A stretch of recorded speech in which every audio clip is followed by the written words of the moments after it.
بسم اللہ الرحمن الرحیم ایاک نعبد و ایاک نستعین جناب چیف منسٹر پختونخوا محمود خان، میرے وزراء، میرے ایم پیز اور مینگورہ کے غیور عوام، میں سب سے پہلے اس شاندار استقبال کا آپ کا شکریہ ادا کرنا چاہتا ہوں. بہت بہت شکریہ.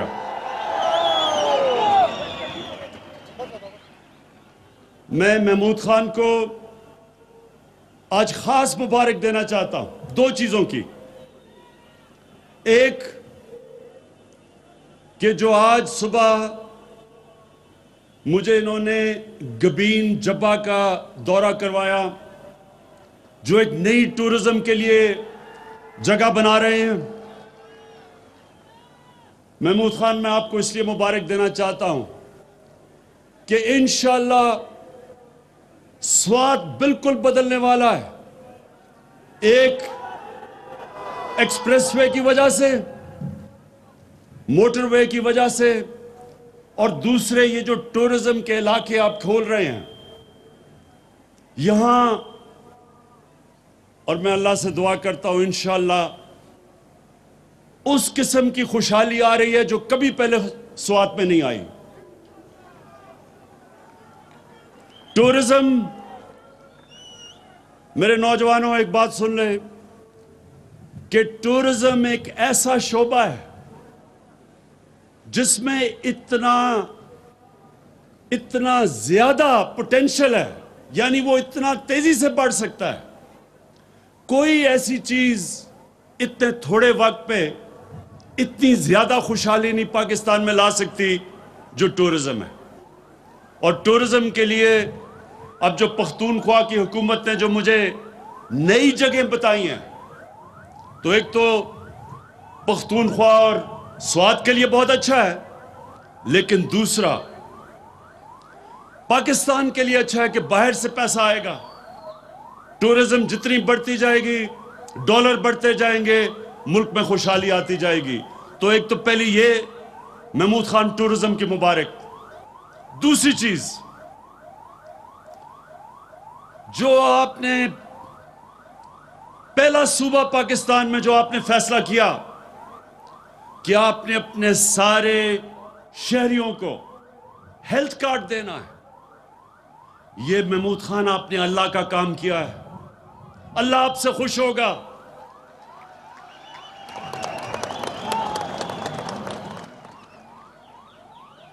میرے نوجوانوں، ایک پرائم منسٹر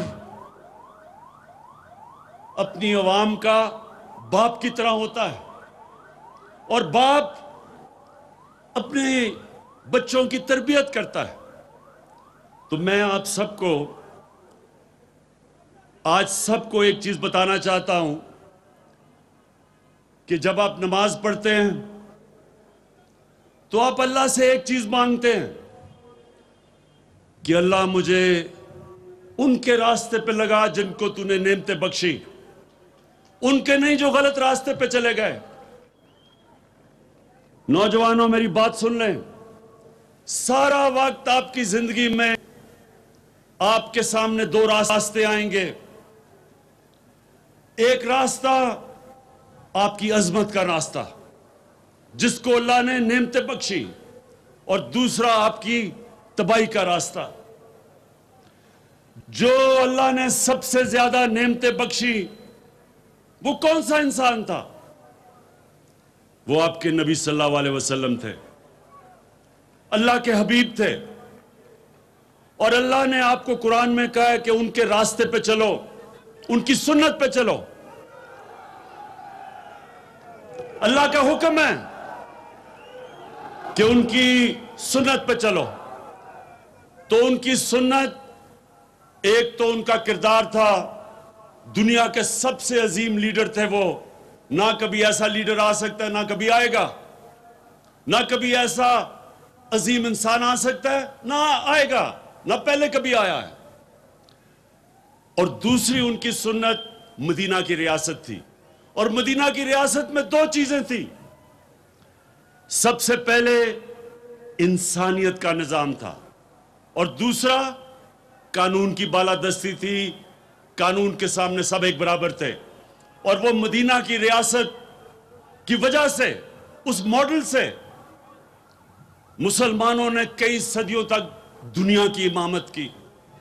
تو آج ہم جو پاکستان بنا رہے ہیں وہ مدینہ کے ریاست کے اصولوں پہ، سب سے پہلا اصول انسانیت کا، اور جو محمود خان آپ نے فیصلہ کیا کہ سارے پختونخوا کے لوگوں کو آپ ہیلتھ کارڈ دیں گے، ہیلتھ انشورنس دیں گے، یعنی 10 لاکھ روپے ایک خاندان کے پاس ہوگا، کسی بھی ہسپتال میں اپنا علاج کروانا چاہے 10 لاکھ روپے تک کروا سکے گا۔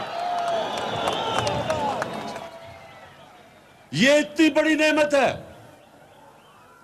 نوجوانوں، یہ اتنی بڑی نعمت ہے۔ ایک غریب گھر میں بیماری ہوتی ہے اور اس غریب گھر میں پیسہ نہیں ہوتا علاج کروانے کا، سوچیں اس گھر پہ کیا گزرتی ہے۔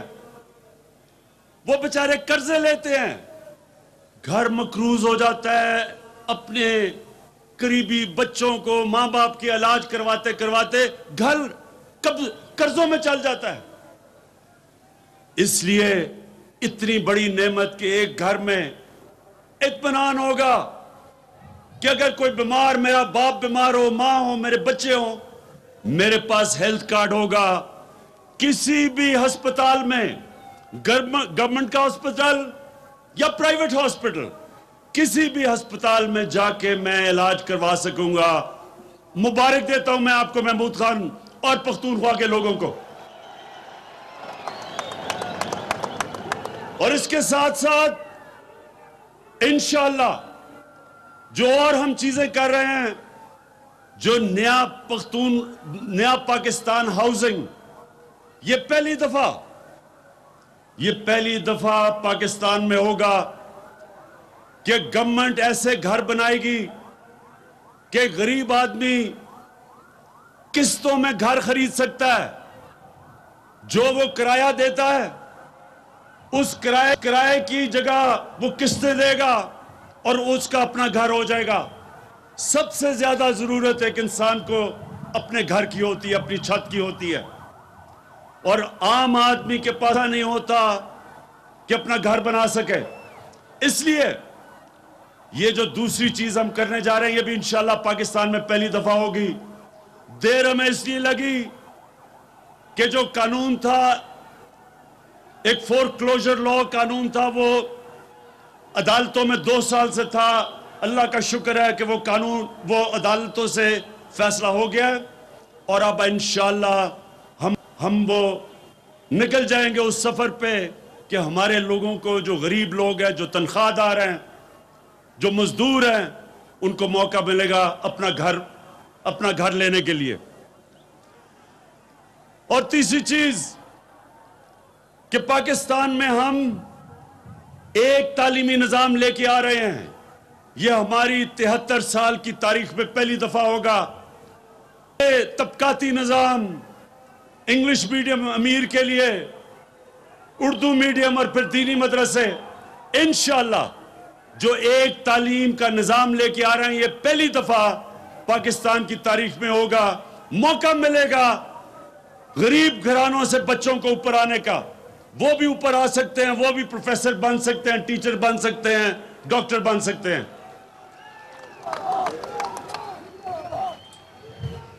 اور انشاءاللہ جو چوتھی چیز ہے، قانون پختونخوا میں بھی پاس ہو گیا ہے اور اب پنجاب میں بھی، کہ جو کیسز عدالتوں میں لگتے ہیں وہ 1 سال کے اندر وہ کیس کا فیصلہ ہونا پڑے گا۔ جو ہم نے نیا سول پروسیجر ایکٹ پاس کیا ہے، 1 سال سے زیادہ کیس نہیں جائے گا۔ زمینوں کے کیسز 20-20 30-30 سال تک چلتے ہیں، لیکن پختونخوا میں اور پنجاب کے اندر جو قانون ہم نے پاس کر دیا ہے، انشاءاللہ 1 سال کے اندر اندر کیس ختم ہوں گے، تاکہ یہ جو زمینوں کے کیسز، ساری عدالتیں بھری ہوئی ہیں، زمینوں کے کیسز ختم نہیں ہوتے، انشاءاللہ یہ ایک بہت بڑی تبدیلی انصاف کے نظام میں آئے گی۔ اور اب جو دوسری چیز، مدینہ کی ریاست کی بنیاد 2 اصولوں پہ تھی، انسانیت پہ فلاحی ریاست بنی تھی، دنیا کی تاریخ میں پہلی، جو انشاءاللہ پاکستان کو ہم بنانے چلے ہیں، اور دوسری قانون کی بالادستی۔ اب یہ جو ڈرامہ ہو رہا ہے، سارے پاکستان کے بڑے بڑے ڈاکو اکٹھے ہو گئے ہیں،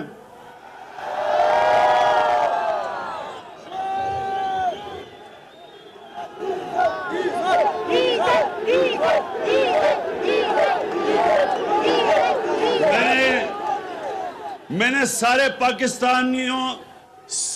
پاکستان کے ڈاکوؤں کا نام لیا، ڈیزل کا نام نہیں لیا، سب اکٹھے ہو گئے ہیں۔ اچھا، اب یہ چاہ کیا رہے ہیں؟ یہ سنیں، یہ کیا چاہ رہے ہیں میرے سے؟ یہ کیا چاہ رہے ہیں؟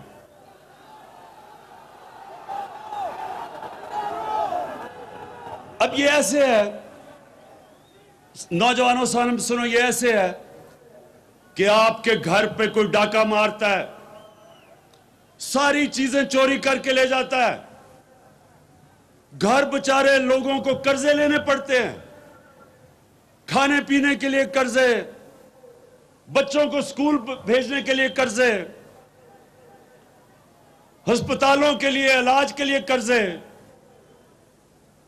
تو وہ گھر مقروض جو گھر ہوتا ہے، وہ جا کے ان ڈاکوؤں کو پکڑتا ہے، کہتا ہے میرا پیسہ واپس کرو، اور وہ ڈاکو کہتے ہیں کہ نہیں، ہم قانون سے اوپر ہیں، ہم پیسہ نہیں واپس کریں گے۔ ایک جا کے بیٹھ جاتا ہے،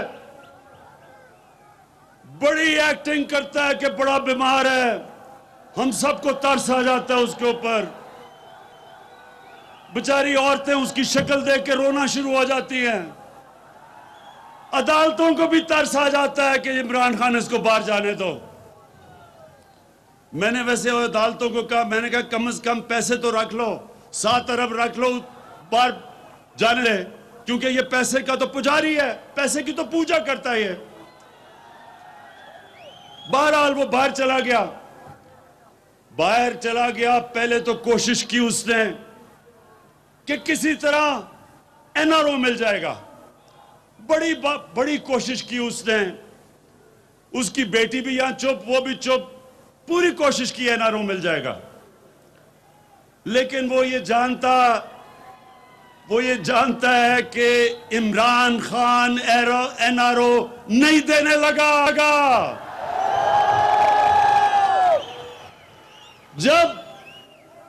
جب اس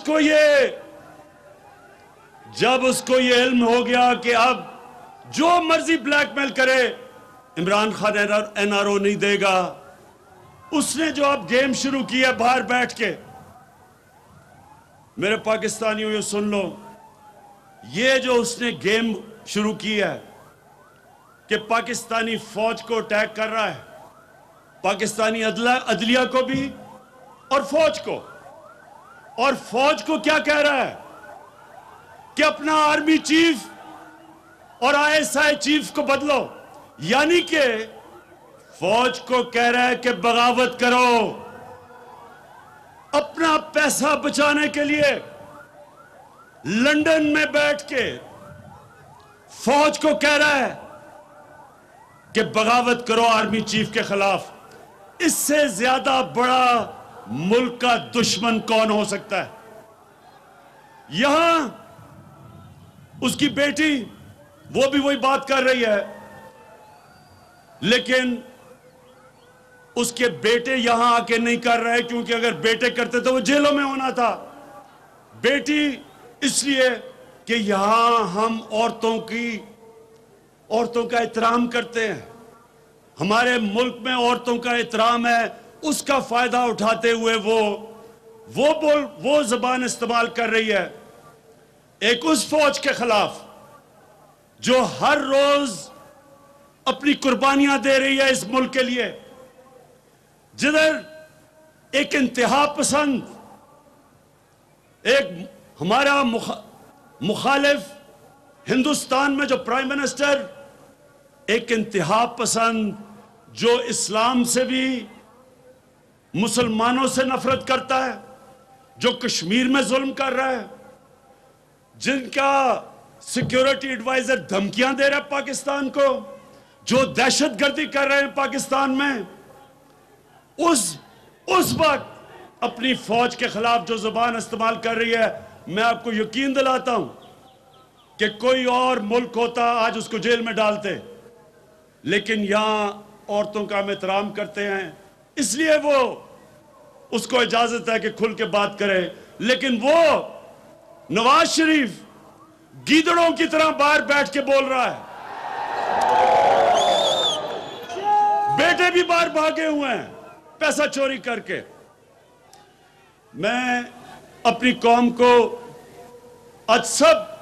اپنی قوم کو یہ بتانا چاہتا ہوں کہ میری قوم، میرے پاکستانیوں، یہ سمجھ جائیں کہ یہ پاکستان میں ایک ایسا فیصلہ کن وقت ہے جدھر وہ بڑے بڑے ڈاکو جو 30 سال سے ملک کو لوٹ رہے تھے اور ان کو کوئی اس ملک کا انصاف کا نظام نہیں پکڑتا تھا، جو 2 میجر پارٹیوں کے سربراہ زرداری اور نواز شریف 30 سال سے ایک دوسرے کو کہہ رہے تھے، وہ کہتا تھا وہ کرپٹ ہے، وہ کہتا تھا وہ کرپٹ ہے، زرداری کو جیل نواز شریف نے 2 دفعہ جیل میں ڈالا، نواز شریف کے اوپر کیس زرداری نے کیے، آج دونوں اکٹھے ہو کے میرے سے NRO مانگ رہے ہیں اور یہ پیغام دے رہے ہیں پاکستان کو کہ یہ کوئی خاص اللہ کی مخلوق ہے جو قانون سے اوپر ہے۔ قانون کی بالادستی کا مطلب سب قانون کے سامنے ایک برابر ہے۔ یہ کبھی بھی نبی صلی اللہ علیہ وسلم نے کہا تھا کہ بڑی قوم۔ وزیر اعظم عمران خان خطاب کر رہے ہیں تقریب سے۔ وزیر اعظم عمران خان نے کہا کہ نواز شریف فوج کو کہہ رہا ہے کہ آرمی چیف اور ISI کو بدلو، یعنی بغاوت کرو۔ تو وہ کتنے سال جیل میں رہتا ہے، اور جو لوگ اربوں روپے کی چوری کر کے ملک کا پیسہ باہر لے جائیں وہ کہیں کہ ہمیں NRO دے دو۔ کیا آپ سمجھتے ہیں کہ اس کو NRO دینا چاہیے؟ نہیں، کوئی ایسے ہیں جو سمجھتے ہیں کہ اس کو NRO دینا چاہیے؟ جس دن، نوجوانوں یہ سن لو، جس دن میں نے اپنی کرسی بچانے کے لیے ان ڈاکوؤں کو، جس دن میں نے NRO دیا، میں اس دن اپنی ملک سے سب سے بڑی غداری کروں گا۔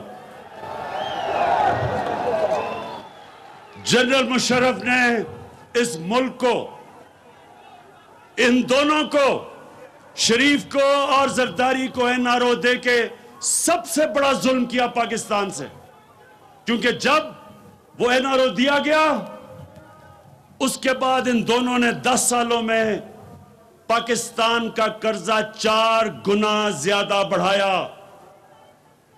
6,000 ارب سے ہمارا قرضہ 10 سالوں میں 30,000 ارب پہ گیا۔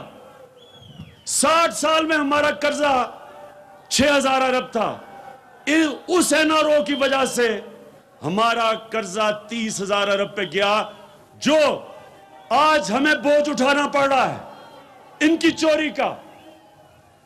اس لیے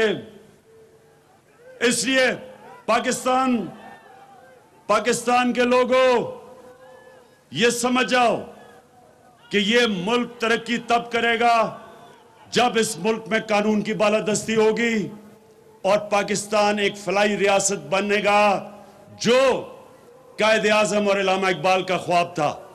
اور انشاءاللہ میرا یہ وعدہ ہے کہ میں نے پوری طرح اپنا پورا زور لگاؤں گا